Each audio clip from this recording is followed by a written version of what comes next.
ప్రజలందరికీ మా విజ్ఞప్తి, అమ్మలారా అక్కలారా ఇదే మా విజ్ఞప్తి. అందరూ తమ ఇంట్లో వాడిన వ్యర్థాలను తడి చెత్త పొడి చెత్తను వేరువేరుగా చెత్తబుట్టలో వేయ ప్రార్థన. అవును వదినా, తడి చెత్త అంటే ఏంటి, పొడి చెత్త అంటే ఏంటి? తడి చెత్త అంటే ఇంటిలో తరిగిన కూరగాయలు, ఆహార వ్యర్థాలు అంటే మాంసం, భోజనం తినగా మిగిలిన వ్యర్థాలు, కోడిగుడ్డు పెంకులు, పువ్వులు, ఆకులు, మిగిలిన టీ పొడి అన్నమాట.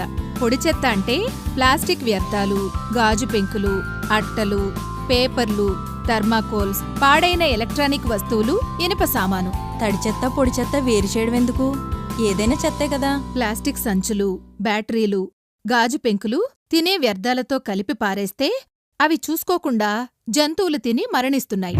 అందుకే మనం పొడి చెత్తని, తడి చెత్తని విడిగా ఇవ్వడం వల్ల పొడి చెత్తని రీసైకిల్ చేసి మనకు ఉపయోగపడే వస్తువుల్ని తయారు చేస్తారు. అలాగే తడి చెత్తను ఉపయోగించి వెర్మీ కంపోస్ట్ యూనిట్ ని ఏర్పాటు చేసుకుని సేంద్రియ ఎరువు తయారు చేసుకుని అమ్ముకుని కూడా లబ్ధి పొందవచ్చు.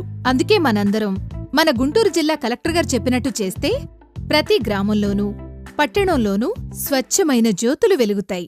మనందరం చెయ్యి చెయ్యి కలుపుదాం, పారిశుధ్యాన్ని పాటిద్దాం.